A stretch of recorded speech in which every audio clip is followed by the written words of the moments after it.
In 2020, Max Miller was working at Disney like so many other employees. Today, Max has a YouTube channel with over 1.5 million subscribers, 6 million views per month, and a signed book deal. Max's channel isn't in the top 1% of YouTube, it's in the top 0.02%. What made Max so successful? Why did his channel grow when so many others did not? In this video, we'll see how Max got his first batch of subscribers, how he scaled his channel to 1 million subscribers, and how he's able to retain his audience even after hundreds of videos. But before we go over all that, I need to warn you, this is not a get famous quick kind of video. If you're looking for a quick and easy way to get 1 million subscribers, you can stop watching right now. This is not what we're doing here today. In fact, we'll see how in each step of the way, Max never did any of the things that are so often recommended as secret formulas for YouTube success. It all began in 2020 when Max created his channel, and the hardest part in creating a YouTube channel is going from 0 to 1. When you're just starting out, YouTube knows nothing about your content and who will like it. With no views on your channel, YouTube just sees it as a big black box. Would you open a random box you found in the street? No, because it's probably filled with horrible things. So YouTube doesn't recommend your videos because you have no views, but you have no views because YouTube doesn't recommend your videos. Most YouTube channels never get past this chicken and egg problem. The standard advice for getting your first 100 subscribers offers two possible solutions. First, creating videos on topics that people are actively searching YouTube for, things like MacBook Air review or what to do in Barcelona. The second recommended solution is bring your own audience, meaning direct traffic to your video from other platforms like Twitter, Reddit, or Discord. But that's not what Max did. His first big hit was a video on how to make garum, which is ancient fish sauce. Trust me, nobody is searching YouTube for garum. Max also didn't have any significant presence on social media that he could leverage to direct people to his videos. Don't get me wrong, Max tried to use other social media platforms, but as you can see, that's not how he blew up. So how did Max escape the chicken and egg endless loop? The answer is positioning and timing. Let's start with positioning. We can think of YouTube as this vast world that is broken down to separate kingdoms. We have huge continents like gaming, news, and music. A big part of the YouTube algorithm is just keeping track of where in this immense YouTube universe you spend your time and recommending you videos from the same area. So if you watched a lot of 80s Japanese pop music videos, YouTube will keep recommending you just that. When Max created his channel, he decided to do so in a deserted land, right in the border of two huge kingdoms, cooking and history. You see, Max's videos show how to make ancient recipes, so his content is both about history as it is about cooking. Max's positioning is interesting, but it doesn't explain why his channel blew up. To understand Max's growth, we need to introduce the timing factor. Max's channel was created a few months before the global pandemic hit. With millions of people under lockdown, YouTube viewership spiked, as did Twitch and Netflix. People just had more time to consume content online. So everyone saw a rise in views, but some benefited more than others. Cooking videos specifically skyrocketed as people who had to stay home tried to pick it up as a new hobby. Remember that time when your Twitter feed was full of photos of home-baked bread? The YouTube algorithm now looks at this horde of viewers that are rushing to videos like how to make yeast, and it needs to decide what videos will be recommended to them next. Sure, they've just watched the yeast video, but their watch history doesn't contain many other cooking videos. Remember, these are cooking noobs we're talking about. So their watch history is filled with their other interests, things like sport or technology, and for some, history.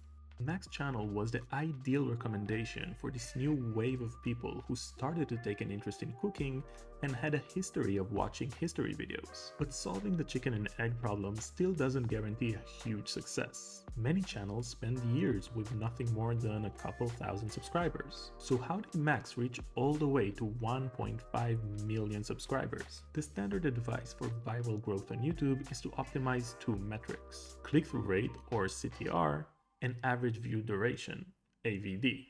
Optimizing click-through rate means focusing on your title and thumbnail, and you can find a ton of content out there on how to do that. Here are just some of these tips. YouTube itself reports that thumbnails of faces pulling emotional expressions perform better. A format, which is the high contrast thumbnail, or what I like to call the orange jumpsuit. These thumbnails use drastically different values to easily distinguish the subject from the background.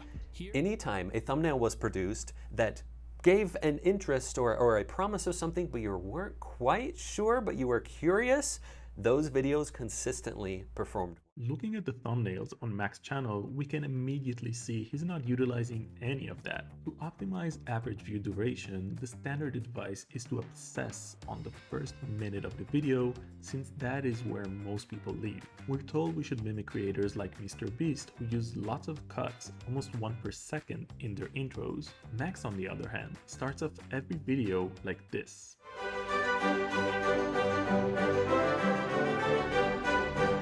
Not very intense, is it? Now, I'm not saying that all the YouTube advice I mentioned is fake.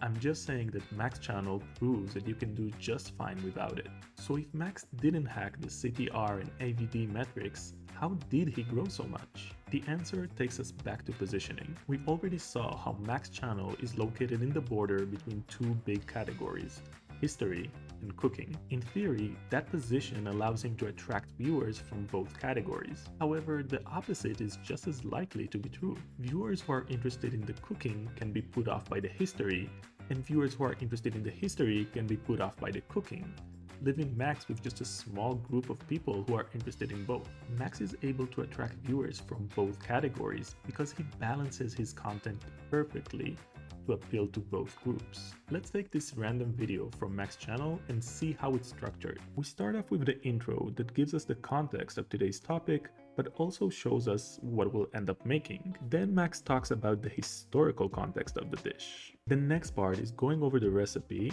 followed by a sponsorship break. Max then shows how to actually cook the thing, then we have a transition to the deep dive into the history. Finally, we get to see Max's reaction as he tastes the dish, and the video ends with an outro. This structure does a few things to attract both people who care about the cooking as well as history buffs. First, the time spent on history is quite balanced with the time spent cooking. Second, Max switches between history and cooking, so you'll never be bored for too long no matter what's your interest. But wait, there's more. Let's take a look at another video. And another, and another, and another. Okay, you get the point.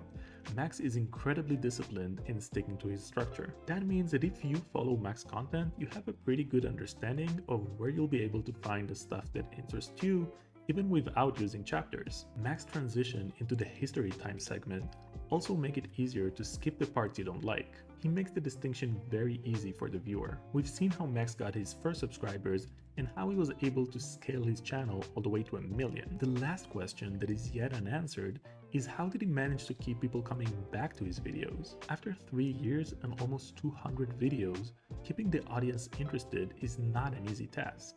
The standard advice you'll see on the internet says you need to keep reinventing yourself, keep surprising the audience with new twists, and a video production that gets bigger and bigger all the time. But we've already seen just how predictable Max videos are, so the secret to his longevity can't be running the excitement treadmill. In my opinion, what keeps viewers coming back to the channel is Max. Sure, viewers are interested in cooking or history or both, but after watching the videos for some time, you get the feeling like you kind of know Max. In a way, you feel like you're friends with Max, and friends don't get old.